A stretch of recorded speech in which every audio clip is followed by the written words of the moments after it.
Tonight's story is The Night My Friend Made Life.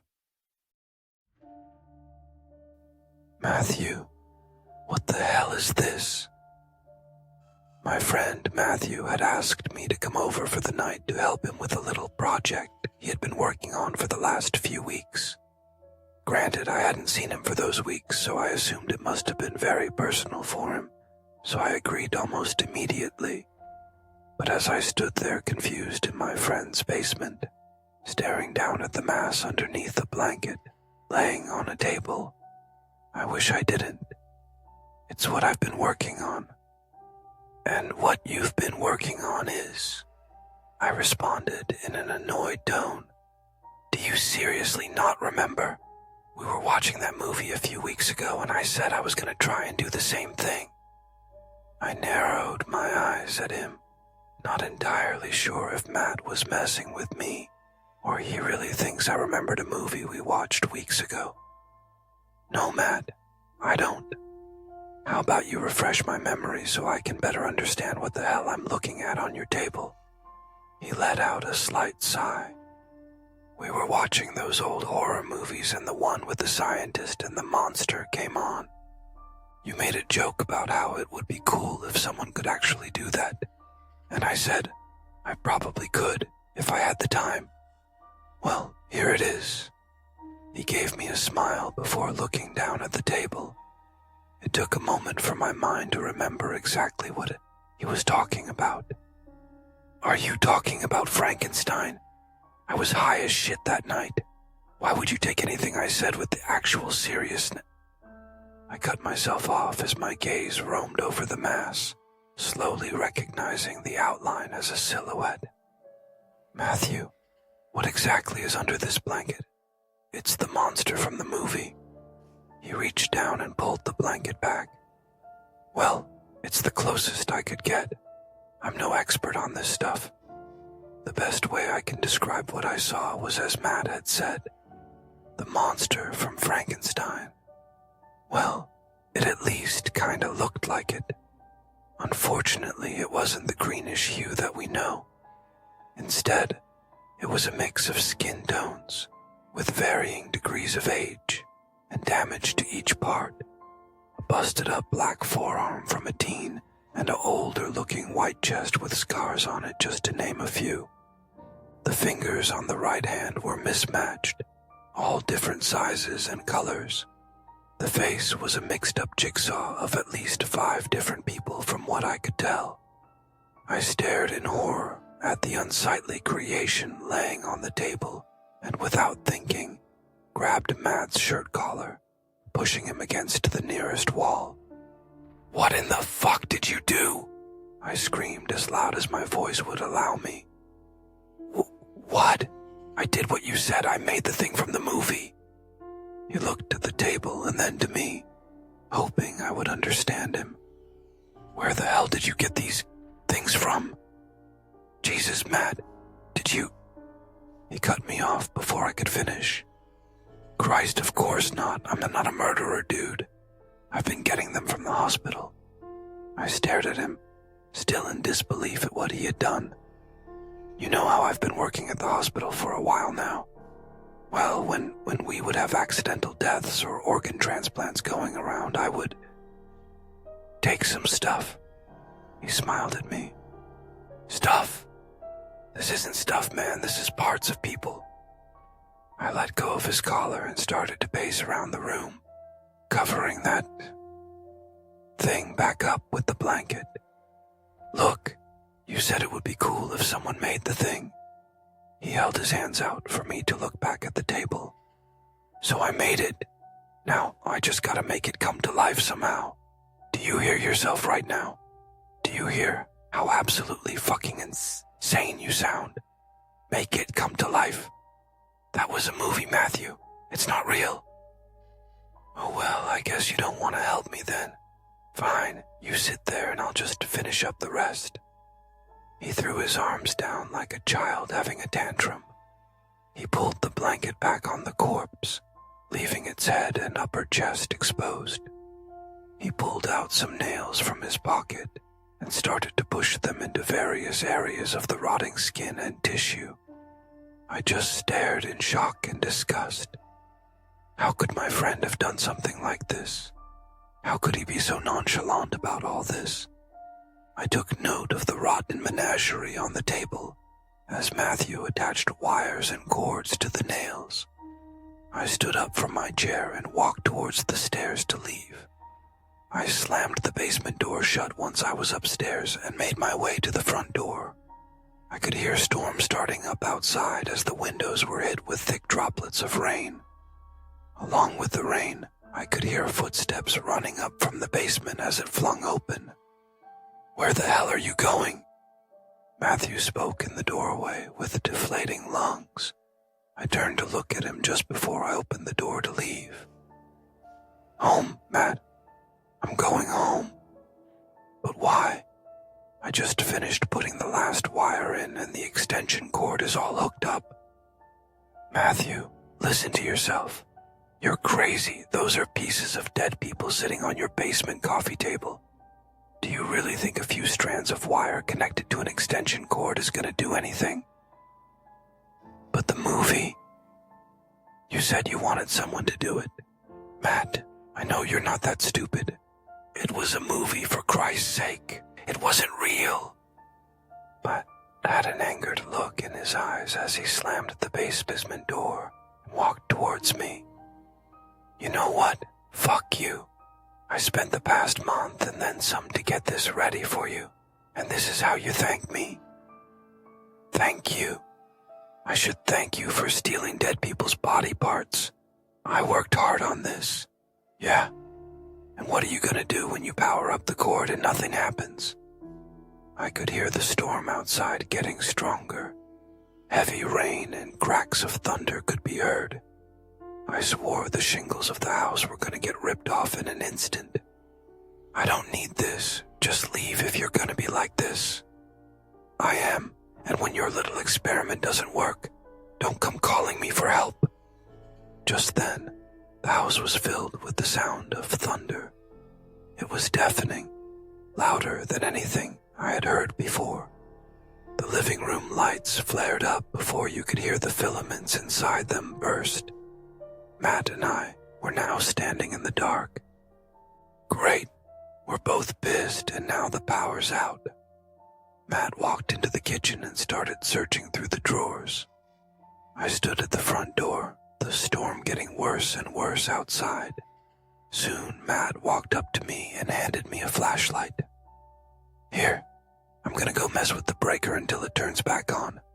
When I get back, we're gonna have a real conversation about this." I said I was leaving and that's final. I tried to hand him back the flashlight, but he pushed my hand back. "Please, just stay inside until I get back. The storm is getting worse and you can't possibly drive in this." Matt looked at me with a desperation in his eyes. I had known Matt for almost 15 years. I knew he was a good man, but I also knew he was stupid. Here I was yelling when my friend, my best friend, needed serious help. I sighed as I looked at him. "Fine." Matt smiled at me before grabbing his coat from the hanger and moving past me to the front door. "I'll be right back." Matt opened the door and I could already feel the cold wind from the storm. The trees by his neighbor's house were close to being ripped up and flying away at this point. He nodded to me before closing the door behind him, leaving me alone in the house. It had been 10 minutes, and neither Matt nor the power was back. I was starting to get worried that he might have tripped outside on something and was now just laying in this storm. I went to the hangar to grab my jacket so I could go out and check on him when I heard something from downstairs in the basement.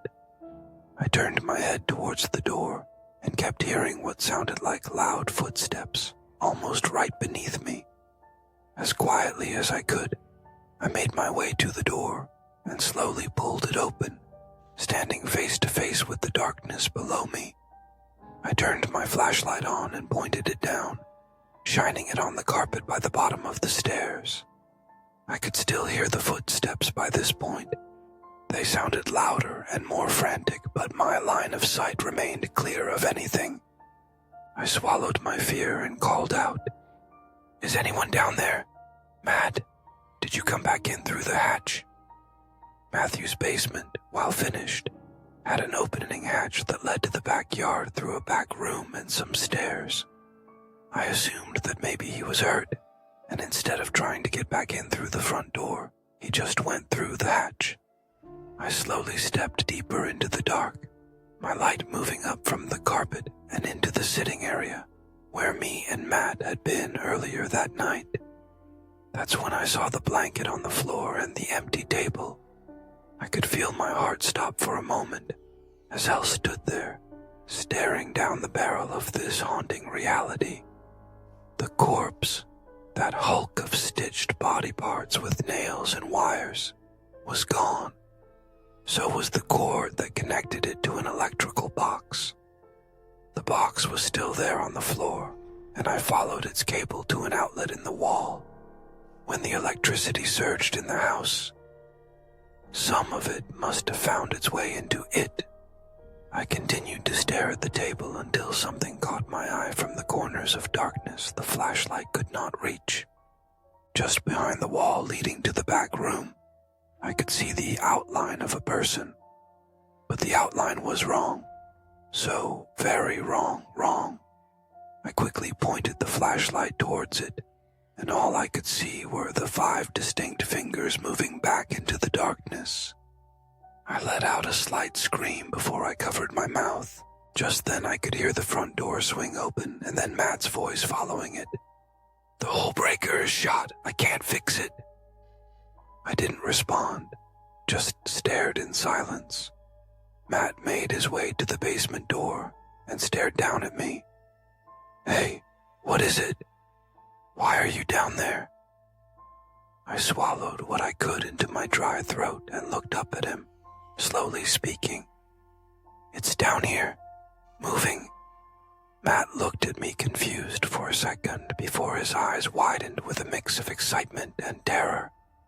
He silently looked at me and signaled to walk back up slowly. I nodded before slowly stepping up the stairs behind me. As I did, I could see the shadow of the thing move from its cover behind the wall and stare at me. Its eyes, 2 different shapes and colors, stared at me as the flashlight pointed at it. Its shape was huge, taking up most of the light space. Its stitching leaked a mix of red blood and yellow bile from ripped veins. I could hear it breath and try to make sounds which came out as moans and grunts. With every step back I took, it took one closer to me. I was at the top of the stairs when it finally reached the bottom step. Once I was standing on the kitchen floor, it started to walk up the steps towards us. I quickly slammed the door shut, and all we heard was the loud slams and bangs from the other side, mixed with screams and grunts of both anger and confusion. We both looked at each other with mixed faces of horror and amazement. Matt's creation was alive. It didn't have a clue as to why it was here, and it was angry. I heard it almost tumble back down the steps as it made its way into the basement. I looked at Matt as he held his shaking hands. I locked the basement door slowly before stepping away towards Matt, grabbing his arm. "We need to leave now." I quietly spoke to him, trying to keep my voice as low as I could so as to not alert the thing below us. He didn't respond, just stared at his hands while nodding. I didn't know what Matt was thinking. Maybe he wasn't thinking of anything and he was just in shock at seeing his creation walking around instead of laying lifeless on the table. Either way, I knew that we had to leave because that thing was getting more and more angry downstairs. I could hear it slamming and trashing everything down there. It tried to scream a few times to the best of its abilities, but it just came out mumbled and wet. "Matt, now." I grabbed his shoulder, which seemed to snap him out of his trance. He nodded at me as we slowly made our way towards the front of the house. I was grabbing my car keys as we heard a crashing sound from below us. Then, silence. We looked at each other, waiting for the sounds to continue downstairs, but it just stayed quiet. Then Matt's face went whiter than it had been. "The hatch," he whispered. Did I lock it?" "You've got to be fucking kidding me, Matt," I snapped in a hushed tone. I took a deep breath, rubbing the bridge of my nose with shaky hands. "Okay, we just have to make it to my car and we should be fine." I grabbed the doorknob, ready to swing it open, but something in my gut stopped me. I got this sense of dread just from being close to the door. I let go of the knob and backed up slightly. Matt just stared at me, confused for a moment, before it seemed he too got that same feeling. We both looked at the door and listened as we could hear the slight sound of harsh breathing from behind it. Matt backed up more until he was standing in the open area of the living room. I just stayed, hoping I would hear the breathing distance itself from us, but no luck. Occasionally I heard it push against the door, listening to the wood creak as if it was going to break in an instant.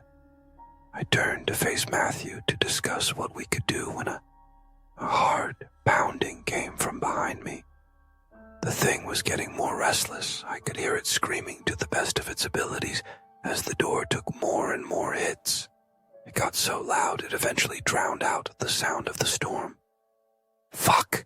What the hell are we supposed to do?" I started to pace around the room. The slams became harder as I could hear it become more enraged. Matt was looking down at his hands, fidgeting with them before he stood up and walked towards the kitchen. "Where are you going? Did you think of something?" I followed him towards the back of the house. "Yeah, I'm gonna go out and distract it."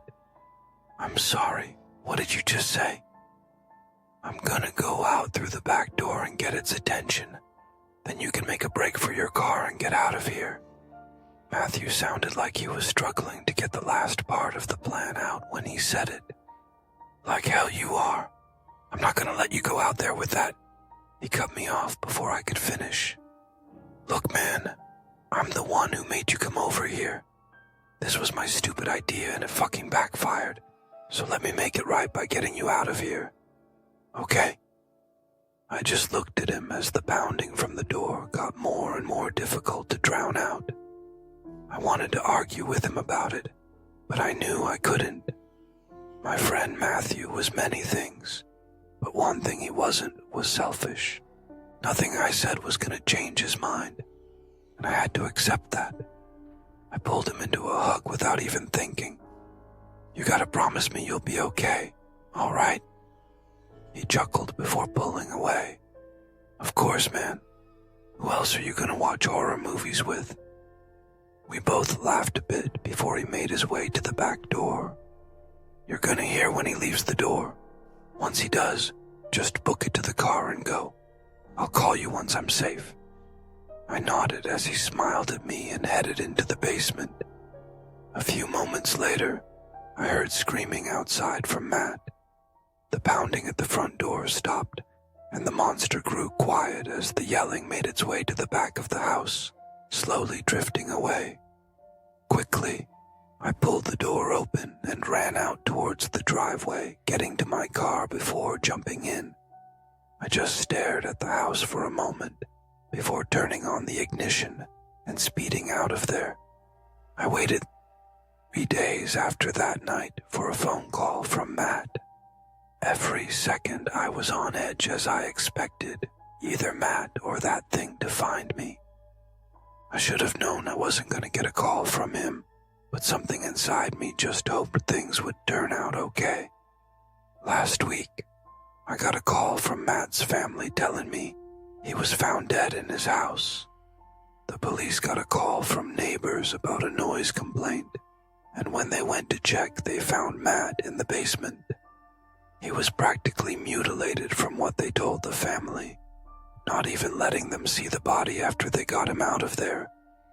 It was ruled a murder, but they couldn't find any evidence of who could have done it, as the scene was littered with different fingerprints of deceased people, But I know who did it, or more like what did it.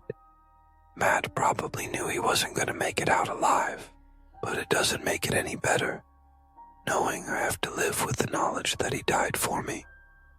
I know I should feel so guilty for everything. Matt created the monster, and he was the one who came up with that plan. But I couldn't help but feel like it was all my fault.